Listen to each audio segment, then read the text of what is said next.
I've fallen off the wagon.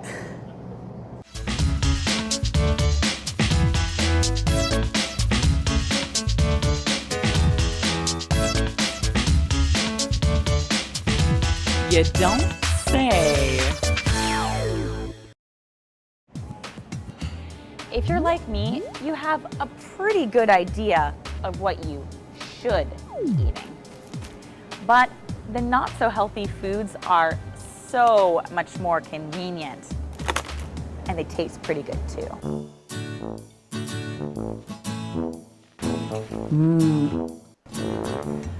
But lately, my junk food addiction has left me feeling blah.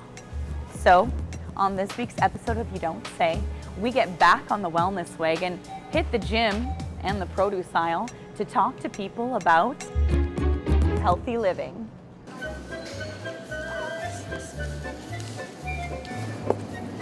What's the difference between black kale and regular kale? We lost an avocado.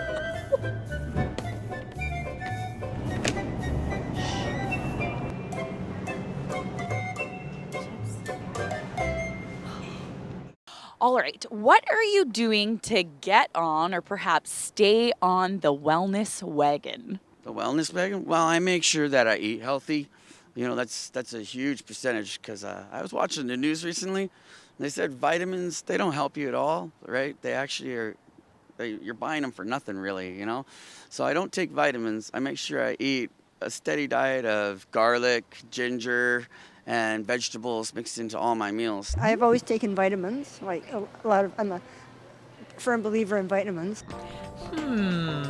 There seems to be some conflicting theories on health and wellness. Maybe I should seek some advice from an expert.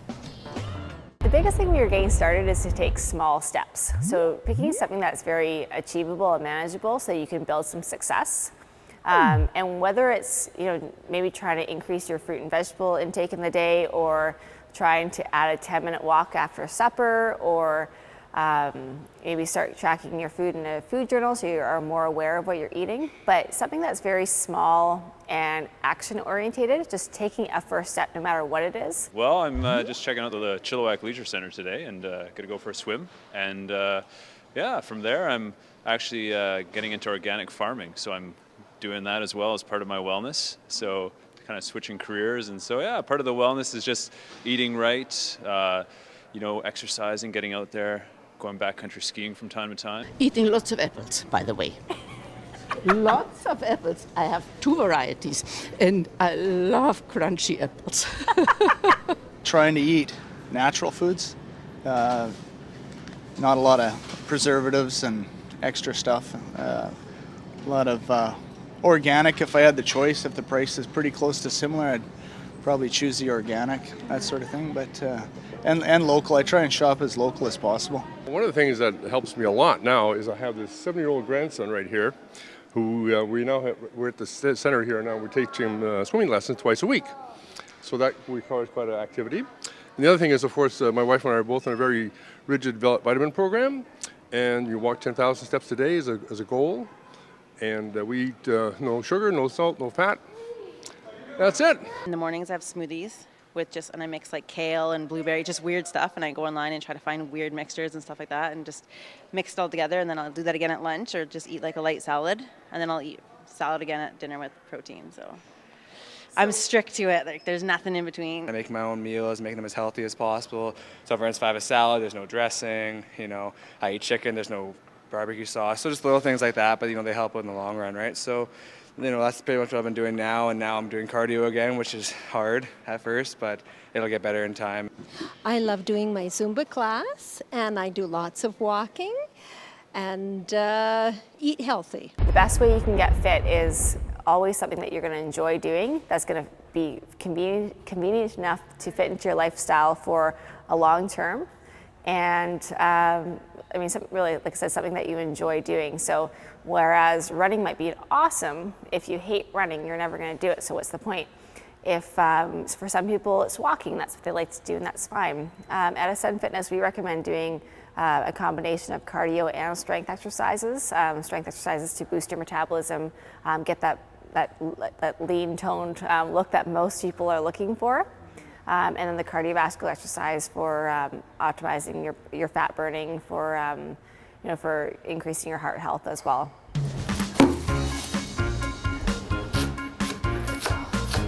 Healthy eating is so hard. They say abs are made in the kitchen, but I'm pretty sure I'm gonna have to stop filling my face with food if I want a six-pack. Up next on You Don't Say, we put down the kitchen utensils and pick up something much heavier than this. You don't say.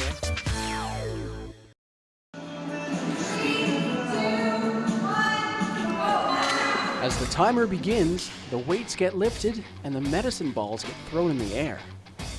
Muscles tense, sweat pours, and the clock continues to count down. This is no ordinary workout. This is CrossFit. CrossFit is a strength and conditioning program. So basically what the goal of it is to sort of prepare you for anything. Say if you're going to go play recreational soccer, or you decide to climb Mount Shem on the weekend, or go biking and you haven't done it, kayaking, you play with your kids, running up and down the stairs, that sort of stuff. Or if there's something specific, like it's very good for police officers, firemen, military, that sort of stuff, because they never know what they're going to have to do, how long it's going to be, all that sort of stuff. So there's a lot of unknowns there, and it's sort of similar to how we train here.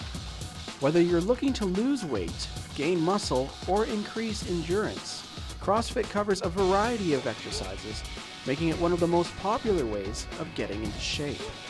We do a lot of strength training, we do a lot of short distance, high intensity sort of running, rowing, skipping, a lot of gymnastics movements. Actually, gymnastics is a big base of CrossFit, so things in gymnastics rings, different sort of things off bars, a lot of push-ups, sit-ups, squats, pull-ups, handstands, handstand walks, different stuff like that. With the help of trainer Josh Rhoda, a few of the 70-plus members are busy working on their upper body strength. You know what, it's really amazing to see somebody come in their first day where they're not flexible, they can't squat properly, they can't really move, can't do a pull-up, and just over time they work so hard to being able to do those things, and it's just it's such a cool accomplishment. And to see improvement from like day one to a year in it's remarkable. It's hard to explain. But. Oh, I really like this gym. There's great people here, and you always get a workout. If you come prepared to work, you go home having worked. A lot of gyms, it depends on if you're at a class, depends on your instructor. Sometimes you work hard, sometimes you don't. Here, you always work hard, and there's great people around. I've improved in strength. I've improved in running. I do a lot of running. I do a lot of trails, and I found that my endurance is much better than before when I was running. So it's been good for me. Aside from the fact that the program focuses on your full body workout, it can also help create a sense of community. One, I can see it in the people that are here, and I've seen it myself over the years. I've seen it in my wife and stuff like that. I've seen it with a whole spectrum of people. So people like elderly people, like we've had people in here in their 70s, but we've also had people that I would consider elite athletes come through, and people that have to kick doors in every day and chase bad guys and run into burning houses and stuff like that. And I see how it improves their ability to do their job and stuff like that. So I think in terms of like a broad approach, I think it's the best solution for people. For more information, visit CrossFitChilliwack.com. You don't say. What is one thing you can't live without or you refuse to give up? Me, for example, there's no way I'm giving up coffee or red wine. It's one of those things that I have to have. What about you? What's your sort of like go-to junk food option? I love coffee. I have to have like 6 or 7 cups in the morning, and then another 12 in the evening, and then I, gotta jump up my caffeine for the day. I get headaches when I don't have my coffee. Goldfish crackers, I gotta sneak. Well, because I think they're light because they feel light, so I just munch on those, or like fruit snacks, That's the hardest thing is with a 2-year-old. It's so hard not to. I got to have a little bit of red wine to keep me happy. And, chocolate as well. Chocolate. Has to be chocolate. That's it, pretty much. I guess rye and water. It's kind of silly, but I really like cheese buns and like cheese buns, cheese bread, anything in that kind of fitment. It's hard to give up. And they're good. They're not that bad for you, but they still have a lot of fat and a lot of carbs, and carbs aren't always good for when you're trying to lose weight. But that's something that's hard to get rid of. It's cheese.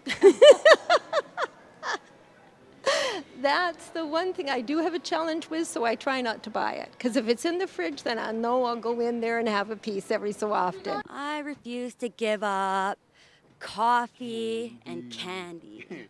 I'd probably say chips, like nachos and tortilla chips. Oh, I could not stay away. A big thing is that people think that they have to be absolutely good all the time, and that's just not realistic. It's important we follow either a 90-10 rule or an 80-20 rule where you eat well 80 to 90% of the time, and then you leave 10 to 20% of the time for those misses where you don't really follow your eating plan. There's so much information out there on different types of diets, what's good, what's not good. Everything works for a while. Every kind of, you're going to lose weight at the beginning because you're restricting calories. You want to find out something that's going to work for you long term.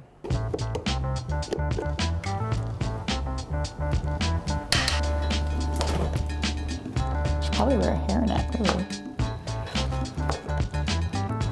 That smells so good.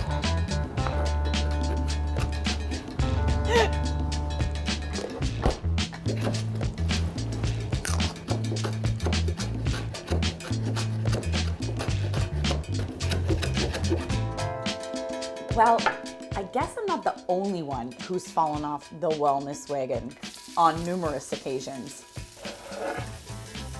I think the key is finding ways to be healthy that are also convenient. So now I think I might need a few more recipes under my apron. Otherwise, I'm gonna be eating taco salad for the rest of my life.